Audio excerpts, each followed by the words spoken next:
First thou shalt take out the holy pin, then thou shalt count to 3, no more, no less. 4 thou shalt not count, then count thou 2, expecting thou then proceed to 3. 5 is right out. Once the number 3, being the third number, be reached, then lobest thou thy holy hand grenade of Antioch towards the nice guys on business.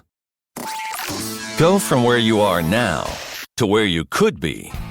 Get expert tips to grow your business, to be more productive and more efficient, whether you're trying to build influence, grow your community, or make it rain.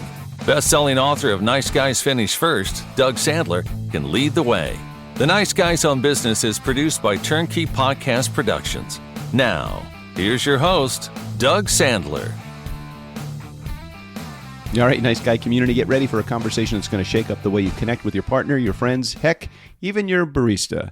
Today, I'm hanging out with the amazing JJ Flizanes. We're talking about compassion, communication, and connection, the 3 secret ingredients to deeper relationships, fewer misunderstandings, and a way to get more love in your life. We're also spilling the tea on exactly what makes relationships thrive, even a few aha moments that we've both had in our relationships, past and present. And oh yeah, talking about the epic couples retreat that we're doing in Mexico this coming May that might just change your love forever. So grab your favorite drink, get comfy, and let's dive in. Welcome to the show, everyone. I'm JJ Flizanes, your empowerment strategist, producer, and winemaker. Thank you for downloading today's episode. Today I have back my favorite person. I can't really call you my favorite guest because then that's not fair to everybody else. So I'm just going to call you my favorite person and my person, Doug Sandler. Well, hey, JJ, I'll accept any title that you would like to give me.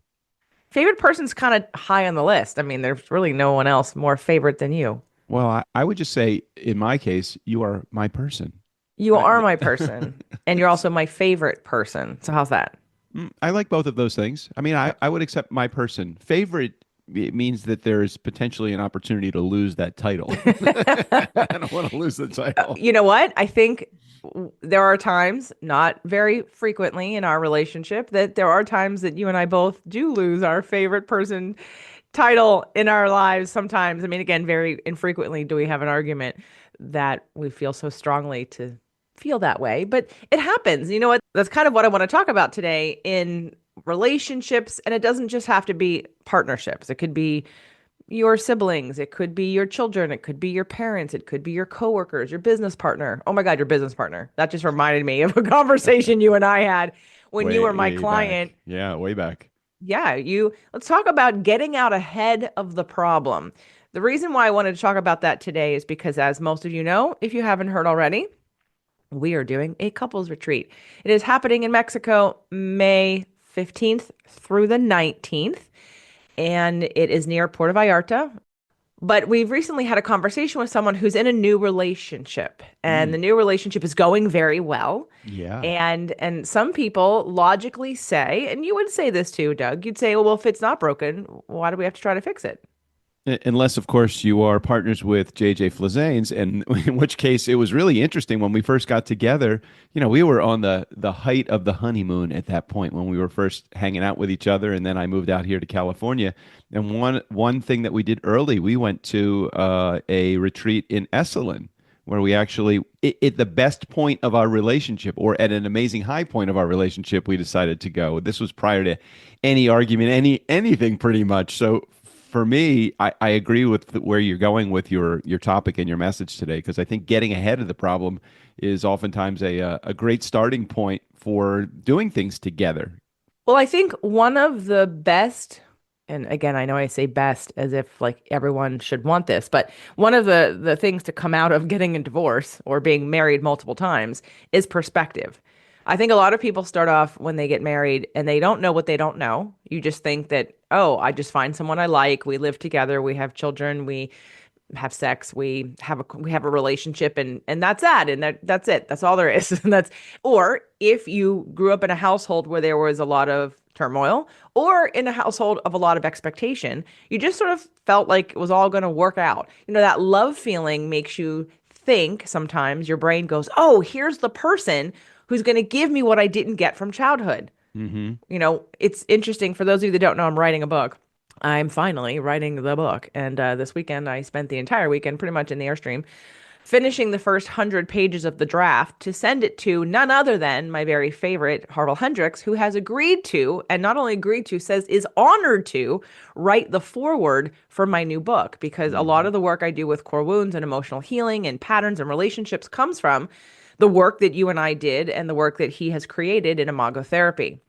And when we look at the root cause of relationships and sort of how we're programmed, we all, as we're young, we get core wounds. We get them, and everyone gets them, everyone. And you give them as a parent. I don't care how good of a parent you try to be. It's just the nature of human experience and expansion. Mm-hmm. There will be a time in your life where your caregivers, parents, grandparents, siblings, whoever, did not give you the needs that you had, that you were wanting. You had needs, they didn't get met, and there was miscommunication in your brain that made it mean something it didn't mean. And your whole life gets then rooted in a belief system about yourself, about either being abandoned or unlovable or neglected or ignored or devalued. The list goes on and on. You're not even aware of that. That's why the core wound work is so exciting to me, because it's almost like opening a door that you never opened a door to. Here are the answers to all of the relational problems you have ever had, and you don't even know about it because no one has told you. You have never spent time understanding what is literally in the foundation of your subconscious that creates your personality. So when you and I got together, you had had two marriages. I had had one. And even though we were in the height of this honeymoon phase, because I was working so hard to try to understand and heal core wounds and work on my last relationship, I understood the tools. I just didn't have a partner who was willing to do the tools or that valued doing the work, because he'd already decided this marriage wasn't worth working for. It wasn't going to work. It was too hard. And I get that. I understand that. But here you and I are. And I wanted to test myself out. How well did I do in the healing of myself? I mean, I manifested you, so I did pretty good. In some of those, I got all the things on the list that I wanted. I lived in a frequency. I mastered law of attraction of literally living in an authentically happy. I mean, I was happy. I was a happy person in a marriage where I wasn't getting anything. And he wasn't either, to be fair. I'm not I'm not saying I was the victim. I wasn't. We were both co-creating the space together, and neither one of us was getting what we wanted. And we didn't know how to get it. And I didn't know how to evoke him being interested in that. So I understood the core wound patterns that if you don't heal it within a relationship, it will show up again. 100% it'll show up again. Because you have to be different in the same situation. You have to be able to see the clues. It's like a scavenger hunt. You need to know what the clues are to the problem, to the wound. So you and I were going strong. Everything is great. And then I don't know how many months in, we were taking a walk down the street, and I remember our feelings started to show where some of the same conversations I was having in my last relationship were showing up in ours. And I could see they weren't a huge problem because, we're different people. But I thought, oh my God, there it is. There it is again. He's interpreting something I'm saying to mean something I don't mean. Oh my God, I'm interpreting something he's saying to mean something he doesn't mean. My feelings are kind of all twirly. Your feelings are kind of twirly. We can get over it quite quickly because we're choosing to, but I don't want this to sabotage our relationship. So I said to Doug, hey, I want to nip this in the bud. I have some tools. We're going to use them, but then I'd like to go immerse ourselves in these tools so we can really understand how to get ahead of any problem that's going to come down our path and have the right tools to fix it, because I would like this relationship to last. I'm with you 100%. All right. Well, when I said that, how did you feel about it? I know you agreed to do it, but did you have resistance to doing it? Were you all in because of what had happened in the last relationship? I think I was all in for a couple reasons. One, I knew it was work that you were already doing, and this was work that you had already started. So I don't think you were taking a dart and throwing it up at a board and saying, okay, let's try this. I think that you knew through your experience that this was a tool or tools that were going to be effective. And then I thought, hey, look, the only common denominator in every failed relationship that I have been in is me. So I had to realize that it wasn't my partner only. I played I was a valuable contributor to every failed relationship I've ever had. So what would be the harm?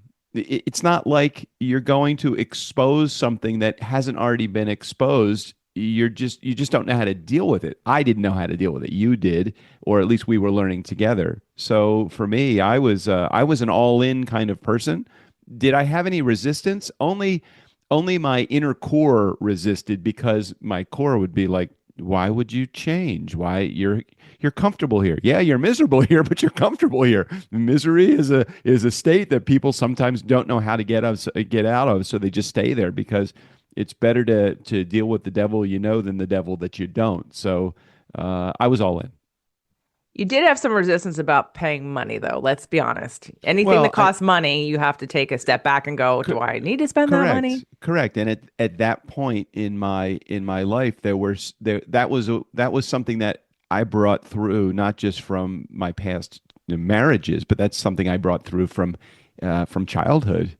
You know, my mom and her scarcity, and single mom raising two kids in an apartment, always looking for where the next paycheck is coming from. There was a lot to overcome there. That was outside of the relationship. But yes, there was some money scarcity, and that's, to a degree, that's still a wound or a flaw that I'm dealing with right now, but not to the degree that I dealt with it before. All right. So in retrospect, was it worth going to Esalen to do getting the love that you want?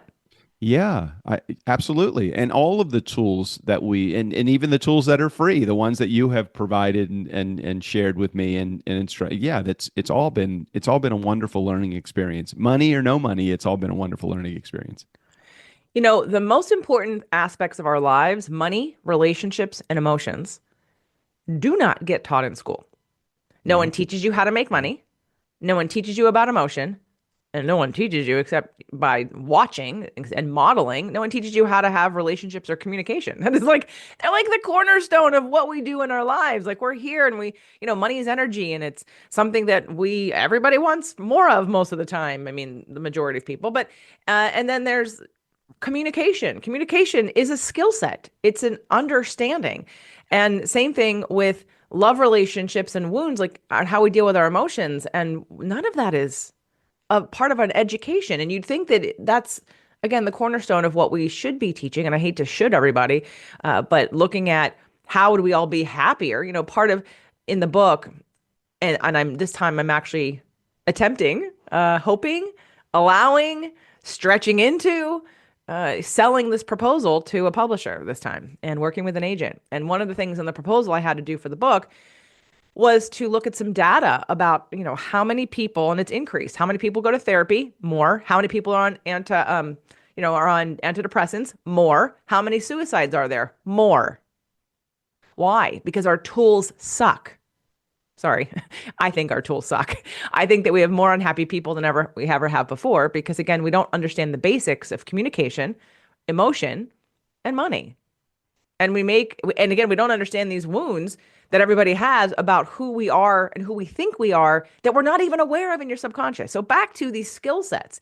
If you and I were going out into the world and wanting to be a plumber, wanting to be an architect, wanting to be whoever, like whatever job you have, you had to go learn skills in order for you to be successful in that. And if you are really good at what you do continuing education credits. You see what the newest, greatest thing is going on in your industry and in your environment, and you learn that so that you can have that edge, so that you can be up to date with what's going on, what's changing, so that you have the proper tools in your toolbox to get the job done with ease, with effort, with efficiency, and to please your clients and to, get compensated very well. So why is it with Mhm. relationships we don't feel the same way? Education, apprenticeship, continuing education. Wow, that's really. I mean, it's you can follow the path of a plumber. I never really thought about it that way. You can follow the path of a plumber, and you can understand. Well, why do plumbers put more time into their trade than they do into their relationships? Why don't we as people put more time into all of the training that goes into? You just think that you're going to step into a relationship and it's going to just be, look, that honeymoon period. I mean, we're all like endorphined up to the nth degree. We're blind. And not that that's bad. It's great to be blind in the beginning. There's nothing that your partner can do wrong in that particular phase of your relationship. And then you ease into the next phase and you're like, oh no, I see these patterns. If you're conscious, you see the patterns reemerging. If you're unconscious, you're just like, oh my God, what is going on? Why is this happening again? Why is the world doing this to me? Victim mentality, instead of taking it by the horns and actually fixing the situations using tools. And again, I think you got it. You're really on point, JJ. Well, it's getting out ahead of it. I mean, it's a law of attraction idea also. It's that you want to get out ahead of and be in front of your frequency and your vibration and not wait for it. It's the idea of, okay, I'm just going to sit here in whatever frequency I'm in and whatever situation I'm in until it either, I'm going to be the victim and I'm going to not be in charge. And I'm going to decide I'm only going to act when I'm only going to react. Actually, that's really what it is. I'm only going to react. I'm not going to be proactive. I'm going to be reactive. And I don't think anyone ever has success by being reactive because you're not driving your own train. Like you're just literally a passenger and you have no control over where it's going because you're not proactive, you're reactive. And that's a default place of everybody who's around you.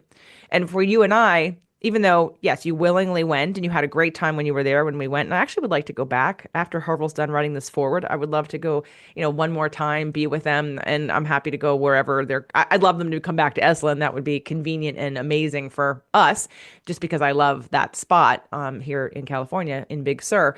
But we need to go to Omega. That's fine. We need to go to wherever they're doing it. Their work is so good. So important. And we even said it when we went in 2019, oh, we should do this every year. Now, we didn't really mean do this every year, but the idea of taking a break to go get some continuing education and to reevaluate what's going on in your marriage. So for those of you that are new, you're in new relationships and things are going well, but you've both had divorces, or maybe you've never been married before, and you want to check in with, well, what skill sets do we have when something goes wrong? Because I promise something at some point will be a trigger for one of you. It is inescapable. There will be a trigger. There will be an argument. It may not be a big one. And if it's not an argument, maybe your partner or you has a core wound that feels ignored or neglected, and how you cope with that is by withdrawing. And so when you have a habit of withdrawing to avoid conflict, what happens is you lose connection.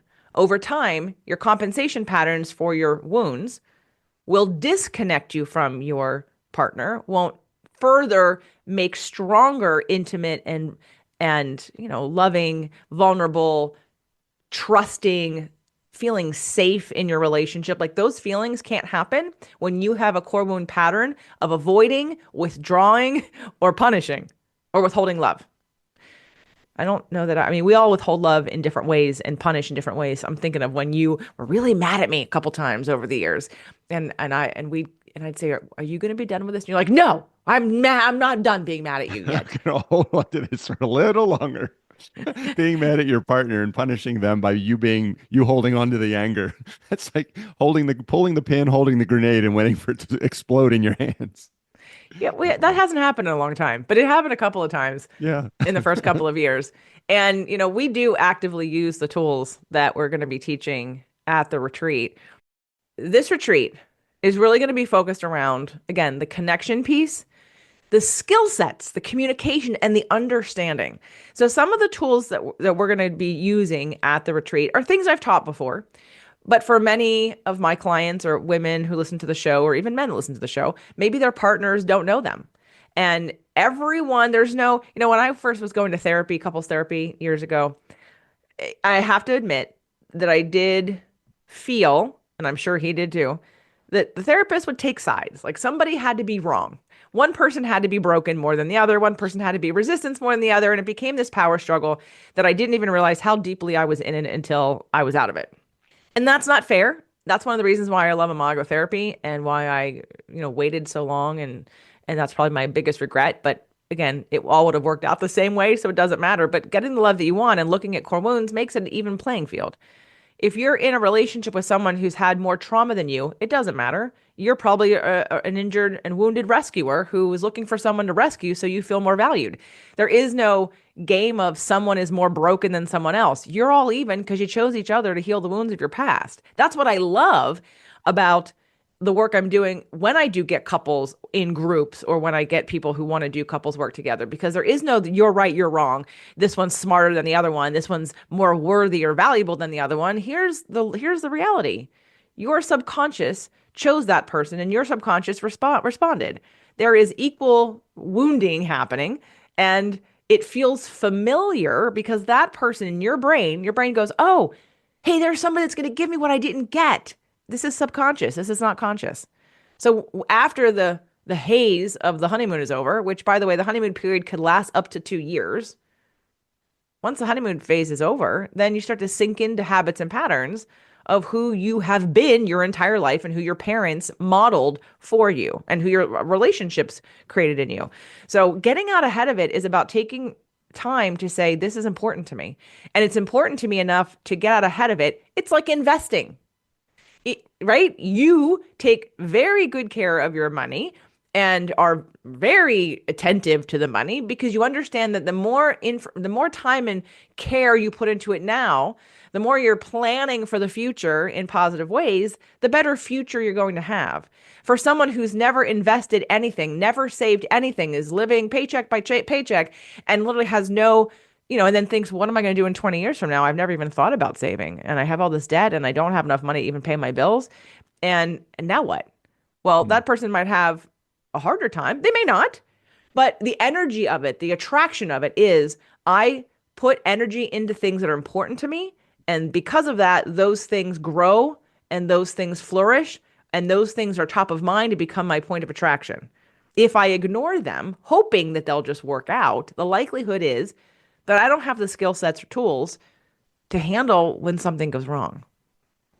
I think about a very, very brief conversation we had, and I will not mention this person's name, but this is a conversation that we had involved in a brand new relationship. And the comment was, the partner said to your client, "We're okay, aren't we?" It was almost like it was the question of, I don't know if we're okay. Are we okay? I feel like we're okay. I feel like everything is good. My concern is if the question is being asked, you at least have someone that's stepping into the environment of willingness possibly to take the next step. And I just remember that conversation and I'm applying it to what we've just talked about today. I think one of the biggest fears for men especially is that this idea of having conversations or communication or kind of getting into the weeds with emotions is that one thing it may bring up are feelings you don't want to feel. Would that be accurate for you? Do you think that whenever we've talked about Sure. Who wants to open up a can of worms? Everything's going great right now. Why would I want to open up a can of worms? Are things okay? And what if the answer is, well, we probably could do some work on this. You now are about to step into potentially work that you need to do on your emotions and yourself and your relationship. And man, oh man, that could feel challenging, could feel very challenging. I know that there are people who are really struggling in their relationships right now and they have the desire to fix it, but they don't have the tools. And, and communication being the most important thing. One of the frameworks that I teach in all the courses that I do around rewiring core wounds or roadmap to emotional healing is that everyone comes to the table interpreting things differently. And if you don't understand at least a few of the very big differences between you and your partner and how they interpret the world, you can't fix your communication. Because you have no compassion nor perspective about why one thing happens. There's a episode that you and I did, and I would refer everybody to go back and listen to this if you're considering the couples retreat. And it's called When Your Partner Triggers You. And this was 2 years ago in 2023. Doug and I were on a walk on one of our regular hikes, and we both said something that made the other one interpret something negative. And it became a little bit of a fight, but what was great about it is that we didn't have our tools in front of us. There were no papers, there was no safety mechanism for the couple's dialogue. It was just us on this hike, and we had to figure it out within the hour we were together. And I want to get to the bottom of it. And so I've come up with, and it's on that episode, again, it's called When Your Partner Triggers You, 2023. I came up with some questions to very quickly uncover and acknowledge that something that Doug did or said got interpreted in my brain in a way that made me sad and frustrated. And vice versa. My response to him made him angry, We both triggered frustrated. each other. We both triggered each Right, we other. both triggered each other because we were not understanding how the other one was interpreting the situation. So I had to get like to the point real quick. There was no like walking through any kind of steps, but that's a skill set that you learn by doing some of these activities and learning these tools, because now you understand sort of the bottom line, which is that it's all about interpretation. And if you've never thought about that before, it's a whole new world. And let me tell you, I have watched, especially men. I have worked with several men, and one in particular, and this wasn't about his relationship, this is about his relationship with his dad who had passed. His whole life literally changed in one conversation when I applied 3 different ways to interpret the situation that caused anger and pain for him, made him an alcoholic and a drug addict for years, made him violent. And all of a sudden, now we're looking at, I think you've interpreted this incorrectly. Let me share the reasons why, and here's how to reinterpret it. And for the first time in 30 years, the man felt love from his father, looked at his past differently, and all of that anger went away because he was understanding it differently. There is such power in understanding what it might be like to look through someone else's eyes, from someone else's point of view. And again, no one teaches you that unless, like me, you've gone to acting school or you've done some acting. And even if you have, that doesn't mean you translate it into your regular life. There are plenty of actors with bad relationships. But if you can understand the concept of inserting yourself in a new circumstance and what that must feel like to look at the world differently, like what's important to you. There are things that are important to you that your partner could give 2 shits about. And if one day what's important to them clashes what's important to you, there's going to be a conflict unless you can understand and take a step back and understand the dynamic of what's happening. So for those of you that are struggling in your relationship right now, the goal of this retreat is to connect. That's why it's called Connect, a couples retreat.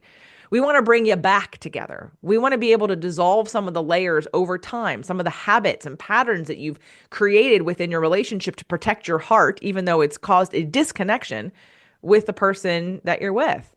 And if you're in a new relationship and you're doing really well, I want to empower you with the tools in your back pocket to feel confident that at any stage of your relationship, you know what to do to understand each other, to reconnect, and to process emotions that come up that aren't going to be pleasant, because there is no couple in the world that doesn't occasionally trigger each other. We're human beings. That is what happens. So, if I was to ask Doug to give some advice to some of the men that are out there in both the situations, because you've been that guy. You've been the guy that doesn't even understand, like, what would I even do? Like, what do you mean tools? I mean, right? So you've been the guy in a situation that says, no, I don't want to work on this marriage, to the guy that says, oh my God, I really, really want to work on this marriage. And somewhere in between going, what tools? I don't understand. Like, what do you mean? I've never seen anybody do any work in my life, in my parents' relationships or other relationships that I've witnessed. Who works on their relationship? That's weird. That means are they crazy? Like, speak to that. Well, it comes down to this. It's much better to have the tools and not use them than to not have the tools and not use them. I'm not saying don't have the tools and don't use them. I'm not saying that. Have the tools and you will want to use them. But if you don't have the tools, you won't know how to react, respond, deal with the conflict, the wound, whatever it is that you're dealing with in your relationship. So the whole theme of this episode is getting out ahead of any potential issue. So I would say have the tools at your disposal, allowing yourself the opportunity to use them instead of not having access to them and not having the wisdom of the tools. Yeah. I mean, that's my whole brand, right? Getting some tools, understanding here's a problem. I don't know how to fix it. Let me go learn something so I know how to fix it. So I know how to feel better. That's just the name of the game. And I know I'm weird. That's not what most people think about all the things. You may think about it for your work or your job because it's attached to money. But when you think about in your relationships, I even ask people to and encourage people, what? I just thought about it. I mean, it's a weird analogy, but it's the reality of the scenario. Would you drive your car for 100,000 miles before putting oil in it? or before checking the antifreeze or before looking at the brakes or changing the tires. No, well, don't put more time into your vehicle or into your bank account than you would into your relationship. Understand that this is the opportunity for you to start understanding the tools, to get a hold of the tools and to have them at your disposal. This is the oil change for your relationship. I used to say that to my dad about, working out or taking care of your body. I'm like, you put more time into your car. You are so meticulous about your car than you are about exercising and eating well. And not that my father eats poorly, but it's the understanding of there's so much because you're trying to preserve it. Well, yeah, it's the same idea in both your physical body and your relationship to your exercise and your health as it is to your relationship. It's no different. But yeah, there's that switch in a man's brain that says, no, that's too vulnerable. That's too scary. I don't want to go there. I don't want to feel vulnerable. I don't want to feel uncomfortable. So there's no attachment to feeling uncomfortable when you're looking at your car, right? Unless we're talking about spending more money. Okay, then maybe you're slightly uncomfortable or a little bit pissed off that you have to put some more money into it, but you understand the reason for it. And the problem with avoiding doing work on your relationship means your relationship is literally not going to get any better. I have known people who have played the roles, who have been out of integrity and lied, whether they're cheating or not, doesn't matter. But all of a sudden one day wake up and it happens later in life because as you mature in your queendom or kingdom, you get to 50 and you say, or 60 and you say, I'm done. I'm done living my life for someone else. It's time for me to do what I want to do. It's my turn. Well, the problem with saying it's my turn after years and years of pretending like you're invested in that you're actually happy is that everyone around you goes into PTSD shock because you just leave a marriage because you weren't honest. You weren't honest because you played the role. You avoided the conflict. And by the way, conflict doesn't have to be yelling and screaming. Yes, there's usually negative emotions involved. But again, if you have some tools, you can filter it through a couple's dialogue. So that way you can create some safety and allow the other person their feelings. Learn how to deal with someone's anger without taking it personally. Learn how to hear differently so you can hear the pain, the fear and the sadness under someone's anger and not get so triggered by the anger piece or by their victim mentality, whatever it is, and vice versa. Being able to take responsibility for you and for your stuff. So, and this applies to all aspects of life, getting out ahead of the problem. So whether you're in a couple or not, and, thinking about your health, thinking about your money, thinking about your own dating life and relationships and goals. If you're not in a relationship right now and you're thinking, well, I would like to be one. Well, what kind of work have you done on yourself to better yourself in a way to get a better kind of relationship? Because we attract where we are, not where we want. You have to become what you want first in order to get it, which is why, again, I knew I had definitely succeeded in some of the work in law of attraction because I manifested Doug. And I was like, oh, you were all the things on this list. And the universe is like, yeah, this guy's going to get you all the things you want. He's in the frequency of where you want to be. And no offense to you, as you know, I'm like, yeah, but I don't want a new person. I'm trying to get it from an old person. And the universe is like, you're not going to get it from the old person. I was like, okay, but I wasn't expecting this pivot here. Universe, it doesn't matter. At the end of the day, it's about your frequency and what you want. And that communication piece and the relationship to me has been the most important thing ever. I mean, I've worked hard my whole life to get where we are right now and to enjoy what we do. And to give some feedback or some testament to that, Kelly, who was here for her journey a couple weeks ago, she said after her journey was over, when you're here, if doing a journey, obviously I work with you because it's not for people I don't work with. You get into a really good love space. You get into this like love frequency of understanding that everything is love and that that's really all that matters. And she wanted to hold my hand and she confessed later that she wanted to hold your hand too. She's like, I wanted Doug to be there too because there's so much love in your house. There's so much love in your relationship. There's so much love in what you do. It's so nice to be around. And again, that's kind of why we're doing this is because that's the feedback we get literally every time I do a live event. They're like, you guys, you're such good role models, and we've experienced all the things you guys have too. Divorce, arguments, all the things. So we learned this and we want to keep passing it on. To wrap up today's message, get out ahead of the problems. Don't wait for them to show up to react because by that point you're triggered, you're out of alignment, you're in You may be desperate, you may be in survival mode, and your logical conscious brain is offline. You're now in survival mode. So we invite you to take a look at your life in all aspects and see where you can get out ahead of it. That's going to also be vibrationally, and I'll be announcing, probably next month, a couple other things you can get involved in, from the next 14-day manifestation challenge to my next live event. We've got the Healing the Mother Wound coming up in June, but in May, this couples retreat. And I implore you to consider that the investment in your relationship is more important than any investment in your life if you care about having a successful relationship. Anyway, that's just me, because that's how I feel about it. I care about our relationship, and I think you feel that. Yes? Oh, you're talking to me. I thought you were talking to your audience. Yes, of course, I know you care about our relationship. And yes, this is a great investment in us, and it's a great investment in you as a person. And I feel the same way about our relationship, and I feel the same way about me. jjflizanes.com/couples retreat. It's just an application. It does not cost you anything to apply. We get on a call to see if it's a fit, and then we'll give you the information to see if you'd like to join us. There's about 4 spots left. So jjflizanes.com/couples retreat. Check the show notes for the link. And I am wishing all of you nothing but success, love, connection, to be seen and heard and understood, and feel safe and free and love in your relationships always, all of them. I love you. I love you too. Bye, everybody. For the Nice Guys on Business, I'm Steve O'Brien. I've done opens and closes for these bozos for 400 plus episodes. I've moved, I've had plastic surgery, I keep renewing the restraining order, but nothing has worked. They keep on finding me.